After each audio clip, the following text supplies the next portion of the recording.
The town was too tough to die, but it still faced plenty of aches and pains as it works to rebuild.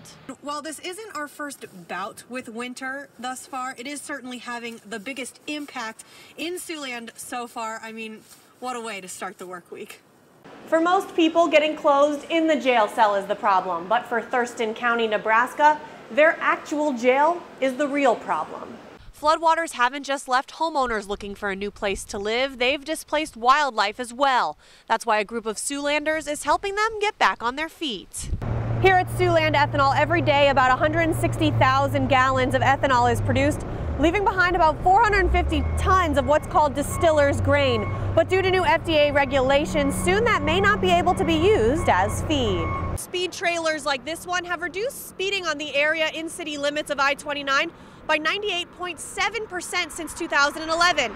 It's also decreased fatalities a whopping 100%. However, it's not all good news for traffic cameras. Red light cameras like this one at Gordon Drive in South Palmetto haven't necessarily decreased accidents. This particular intersection has seen a 50% increase since 2009, but Sioux City gives the DOT a different reason for that.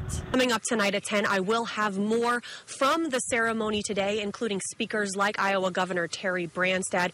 And Tim, I have to tell you, standing on this runway where so many lives were lost, but so many people acted so heroically, truly gives you chills. I can only imagine how families and survivors felt today. Boxes and bags fill the aisles of the evidence room at the Sioux City Police Department. All of these items were bagged and tagged by the Crime Scene Investigation Unit. Before you jump to conclusions, though, it's nothing like what you see on TV.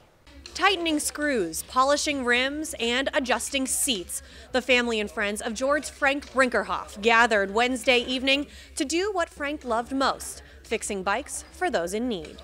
History is being made here tonight. Not only is Governor Branstad now the longest serving governor in the history of the United States, but Joni is the first woman Iowa is sending to the U.S. Senate. She's also the first female veteran to ever serve in the U.S. Senate. People here are thrilled. The campaign says they are so excited. It's going to be a night of celebrating here. Ernst did address the crowd, of course, as you saw a little while ago, and she was thanking everyone, of course, her family, as well as her constituency. But she also addressed the Braley voters, saying to them that she was going to work every day and night, to earn their confidence. And she even thanked them just for going out to vote. The morning after an EF4 tornado tore through Wayne, businesses, including Grossenberg Implement, were shocked to see in the daylight how little was left. It just takes the wind out of your sails, and you really don't know which way to turn. But it's just a major state of shock and panic all at the same time. But Grossenbergs didn't have the luxury of time to be in shock or panic. They needed to focus on business. We were right in the middle of harvest season. That's our business. It's one of our two busy times of the year, planting and harvest. And we had to get going. We were farther along last year than we are this year. For Grossenberg Implement, that's a good thing. Just in time for harvest to have them busy again, they're back in their new building. Though the building isn't quite finished yet, being there is certainly a morale booster for all of the employees. Grossenbergs have been really, really proactive on this whole deal. They've gotten us up and going, they've gotten us vehicles, they've gotten us a brand new building, and we have moved on really well. But to try and forget this whole past year is going to be kind of hard for a while. And after almost a year spent working out of 5 different buildings spanning 40 miles, to be under one roof, a new and improved roof for that matter, is exciting for everyone. They haven't forgotten the past, though, managing to salvage one piece, of course, a concrete John Deere tractor, proudly hung in their new showroom. When the tornado was over, the office was gone, but that was still in the wall. So we cut that out of the wall and we incorporated it into the new building. It's a little piece of the past, moving them into the future. Toys melted, windows shattered, and a home in ruins. The Miller family in South Sioux City had their lives turned upside down in an instant. A phone call from a neighbor telling them to get home quickly. Their house was on fire. All they could do was watch. It was fully engulfed in flames. A lot of emotions. We've lived here 19 years. it was definitely a hopeless feeling standing there knowing that there's nothing you can do, and you just kind of have to wait until the fire goes out. And with the fire being as big as it was, it took a very long time, and unfortunately everything was lost because of that. Sunday's fire put a damper on what was supposed to be a happy weekend. One of the Millers' daughters was married Saturday, but Sunday's fire brought a major loss. 4 dogs didn't make it out of the house.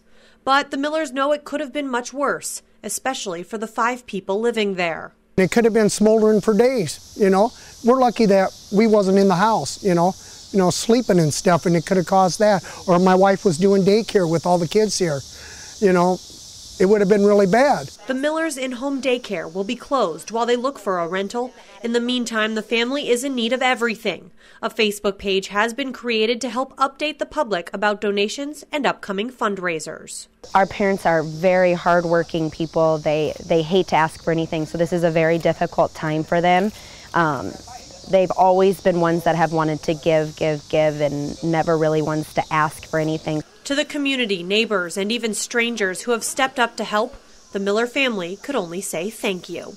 There are tears, and then there are laughs, as the family of Natalie Chavez remembers the 15-year-old killed in San Antonio. She was found naked and likely strangled under a bridge in Texas Thursday morning. Police are investigating the case as a homicide. It's heartbreaking, you know, the way they left her, you know. It's just hard. We don't know who it is or who did it to her, why they took her life, 15-year-old. Natalie grew up in Sioux City and only moved to San Antonio a year or so ago. But she still visited, and she had plans to move back in with her grandmother this holiday season. The family was planning a big Christmas, just like they did every year. Spending the holidays with her, we already had her present. She wanted an iPhone. And now it's the holidays, but to me it's just sad, you know. The last anyone heard from her was a text message to her father that she was ready to come home the night before she was killed. And her cousins say when they spoke to her last, she was excited to be moving back to Sioux City. She's a fun, loving girl. I mean, just always smiling and laughing. And she wanted to be a teacher because she was very bossy. And she said, oh, you know how teachers are.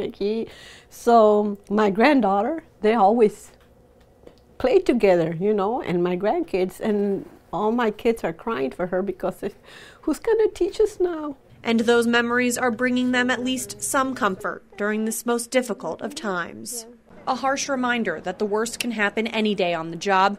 2 NYPD officers were ambushed and killed while on duty Saturday, prompting every officer across the country to remember safety training, including right here in Sioux City. I don't think any of these go in vain, and it's always something we look at and see what we can do to train better and try to keep ourselves safe. Sioux City is well aware of the dangers law enforcement face. There have been 2 officers shot in the past 2 years. Officer Kevin McCormick last year and Officer Jill Ohm just this past October. We know it's dangerous out there. It's getting more dangerous every day. I've been in law enforcement for 34 years, and I've never seen the attitude of certain individuals out there like I have now. That's something Chief Young and his department is working to change. Outreach programs like free lunch and coffee meetings and Shop with a Cop are meant to bridge the divide between the men and women in uniform and the people they serve. On Monday afternoon, officers helped kids get in the Christmas spirit by passing out teddy bears. All right, man. This is from the police department, okay? You know, that kid's going to have that memory for a long time. And, you know, it just kind of sets a good foundation for a kid growing up. It's the way you want to handle the community because we need to work together with the community in so many of these calls and situations that we're out on. We're out there. We're trying to change the attitude. And I think we've done a pretty good job, and I think the community is very supportive of their law enforcement. Support here in Siouxland that they hope can spread beyond this community.